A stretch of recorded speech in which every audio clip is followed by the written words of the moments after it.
many people right now are bemoaning and crying out, how could it happen that there was so little police presence, so little security around the Capitol? How could it happen that people were able to break windows and break down doors and threaten the Congress and the Senate? How? I just don't understand. Where is the police presence? Good night. Who is in charge of law enforcement? Who is the chief law enforcement officer in the United States? The president is. Donald Trump is. This action has been planned for weeks. Please keep in mind what I've said before. This is not a drill. Donald Trump is scared to death. You have a very dangerous person because he has no moral values whatsoever. If another 100,000, 200,000, 500,000 people die from coronavirus, he doesn't care. It makes no difference. All he cares about right now is holding on to power, and the main reason for that is because as long as he's president, he can't be indicted, he can't be prosecuted, and therefore he can't be convicted and he can't be sentenced.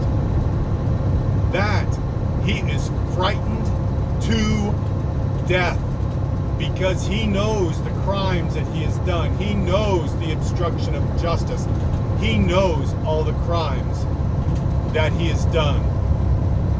And he is scared to death that when they shake the White House to dump him out on the 20th of January, that there's going to be 20 prosecutors standing right outside to catch him. His purpose is to remain president. It has not occurred to him up until this point that that is not something he can do.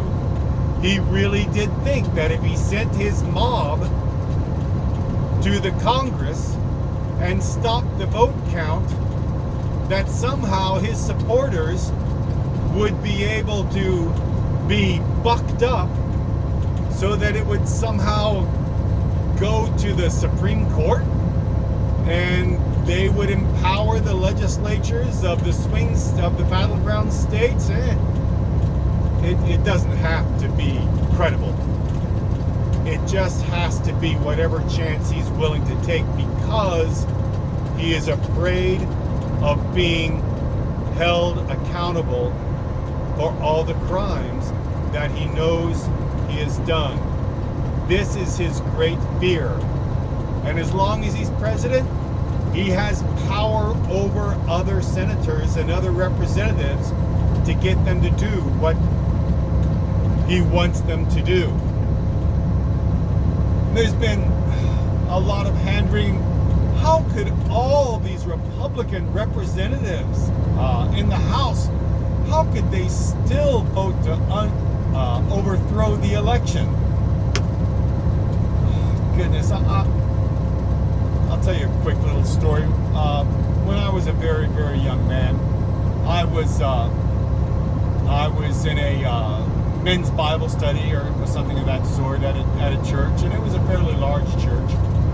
And the pastor was sitting there, and someone said to him, you know, what would you do if he mentioned a very, very large church, much bigger than ours. And he said, what would you do if that church called you to be their pastor? And he said, well, I pray about it while my wife packed. The point being that being a minister of a church is a calling, and it is also a career. a career where you'd like to see advancement, where you'd like to have better pay and better security and better respect and better benefits. And that is the same with all these representatives. They have looked at their constituency. They have come to the conclusion that if they want to advance in their career, then they must pander to the Trump base. They have no option if they want to remain in office and if they want to continue to advance. I've said it over and over, you cannot convince anyone of anything if that person feels that their job is dependent on them not being convinced. That's always keep that in mind when you're talking about. They are not people who are. When I was a Russian major in college, it was a little surprising to me that the Communist Party of the Soyuz Sovietskich Sotsialisticheskich Respublik of the USSR would say anything in order to justify what they had already decided to do.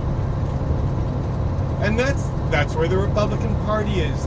They have decided what they want, and reality is not it is not a factor in the equation. You find out where you want to go and what you want to do, and you choose your arguments based on that. People have said, how silly is it to say the election was stolen and full of fraud, and yet be the senator who was elected based on that election? Why did you take your seat in Congress? It doesn't have to make sense. It doesn't have to be right. Why are you objecting only to the states that Trump lost? If there was such voting fraud, why aren't you concerned about the absentee ballots in Alaska, in Alabama? Why aren't you concerned about those states? Because that is not the point. The point is what is going to get us to where we want to go, and that is to cast doubt on the election to elect Biden. And please note, it's the old thing about, I don't want to be on the bad list. They'll put me on the list of the people who are going to be shot. Looking back to olden days, I don't want to be on the list of the people that are going to be persecuted. We are all already on the list. Donald Trump disqualified himself as a candidate the second that he asked for Russian help with his election. Russia, if you're listening, I hope you can find the Clinton emails for me. Obviously, that was going to help him with his campaign and hurt his opponent. Obviously, that is illegal.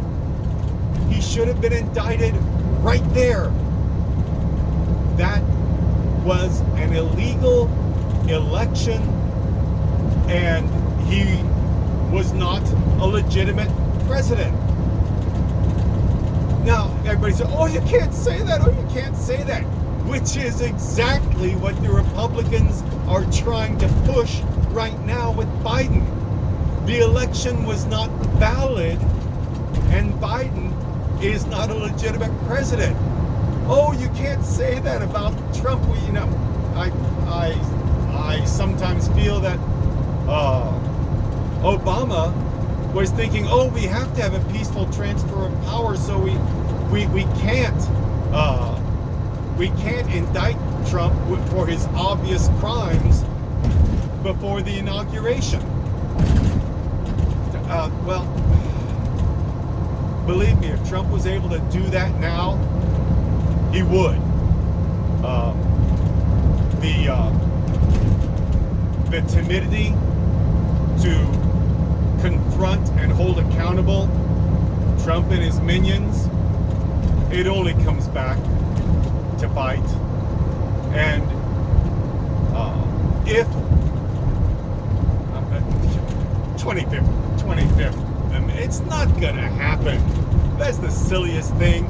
And it's the same thing again. The Democrats in the House, they're gonna wait to find out whether Pence is going to invoke the 25th Amendment.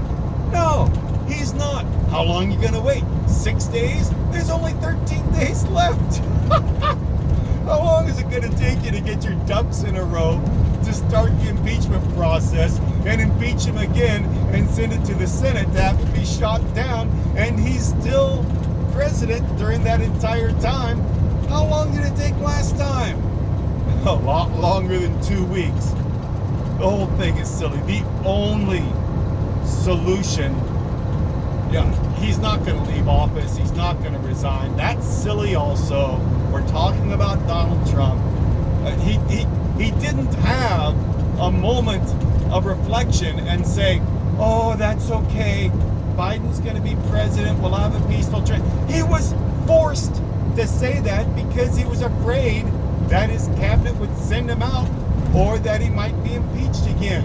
This is just to buy time to stay president, to pardon himself. And then we'll have to find out whether the Supreme Court is going to uphold that a president, any president, at all times can always pardon himself. And I guess that'll just be a rite of passage in the last week of every single president's administration. Every single president will pardon themselves.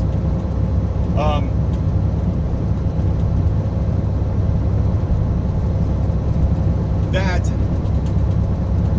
is where we are in this situation. People seem confused or shocked. It all makes sense. Law enforcement was not there. Oh, goodness. Maybe Donald Trump didn't give the order for law enforcement not to be present, but he was responsible, or one of his lackeys, one of his political appointees were responsible and knew exactly what was happening. That hour-and-a-half delay while representatives were calling out for help from the federal government, while people were running amok through the Capitol buildings, that's Trump. Will we ever find out exactly how it worked? I don't know. Good news.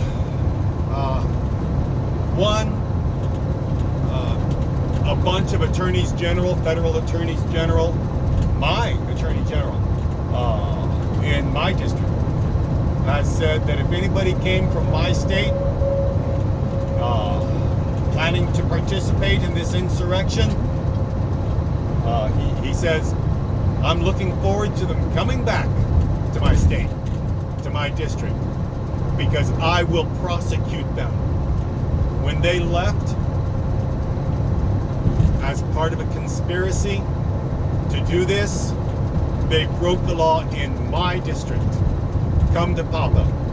I have a place for you in federal prison. Hopefully you'll get to go to a camp.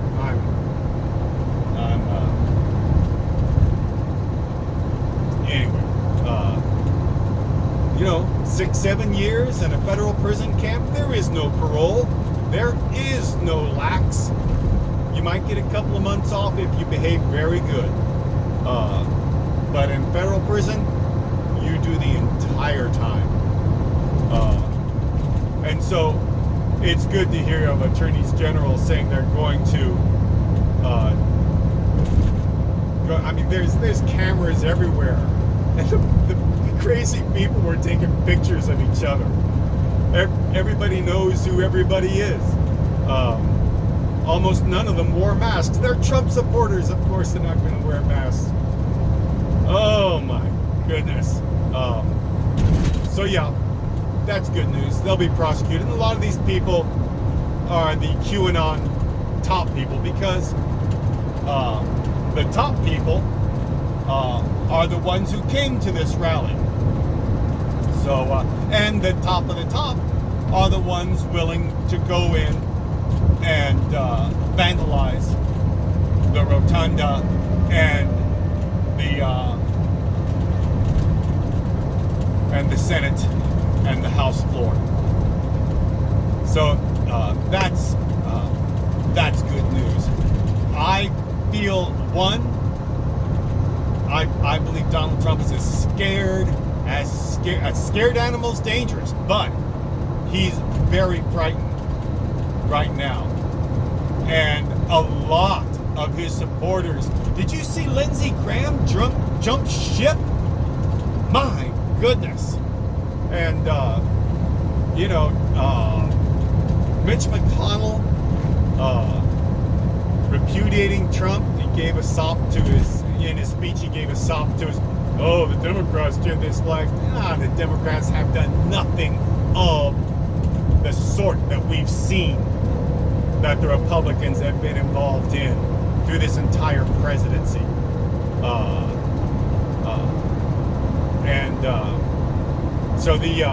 But he doesn't have Mitch McConnell anymore. His cabinet is leaving. Bunches of people have already left. He is going to be not president very soon. He has been, and one of the most important things is he's lost Twitter and Facebook and Instagram and YouTube. This is how he communicates with his followers. You can only hope that Twitter keeps him gone for the remainder of his presidency, because after his presidency, the media does not have to listen to what he says. As I've said before, right now there are hundreds of thousands of people who must follow Donald Trump's Twitter because he is president. If you are part of the media, you must follow Donald Trump because he's president, and what the president says is important. If you are involved in another government around the world that's involved in either domestic or foreign policy, which is just about everybody, then you must follow Donald Trump's Twitter feed because he's president of the United States. Very soon he will not be. His pronouncements will not be required news. His pronouncements will not be the policy of the United States. His top people, his top QAnon shaman guy, will be spending a boatload of time defending themselves in federal court. And federal prosecutors do not lose. If they bring charges, just goodness, from the defense attorney that I had talked to who dealt with federal charges, just take the plea bargain, because if you take it to court, they will stack charges, and all of a sudden your 2-year term will be a 12-year term. And once again, in federal prison, there is no parole. You serve the entire sentence. So there's some good news that has come out of this. No one, as I say, no one should be shocked that there are some Republican senators and some Republican representatives. I'm shocked that almost half the Republican representatives broke ranks from the Republicans. What do they say? Republicans stand together and Democrats fall apart. I don't know. If Republicans are famous for anything, it's famous for standing together. I'm impressed that almost half of the Republican representatives voted to confirm Biden's win.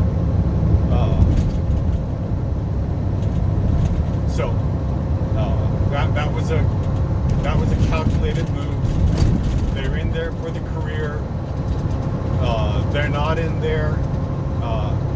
They might give a thought to representing their area, to put a factory in the district from which they come, but they aren't in there to give a rip about the United States. They're in there for their own career, and that is the soft underbelly of a popularly elected representative republic. Elections are the soft underbelly of elected representative Republican, and that's where we've been attacked. That's where Russia attacked us. But I have good hope. I have hope that 7 years from now, this will just be remembered as the time the United States was walking big, fat, dumb, and happy down the road, down the path, and we were ambushed by Russia, who got their guy into office. We thought, hey, we're the United States. Nobody would ever dare to play with our elections. Russia said, well, surprise, here we go. And just like they've done in so many other countries, Russia worked on our elections through the internet, contacted the specific states and districts that were necessary to get Donald Trump to win, even though he lost the popular vote. Because Russians are many things, but they're not stupid. And it'll be remembered that Russia got their guy in office. He was impeached, and he was voted out of office at the end of his first term. And that's all anybody will care, because we don't learn much in school, but if you learn anything, you learn a simple story. And that's going to be the simple story. Elected by Russia, impeached, voted out of office.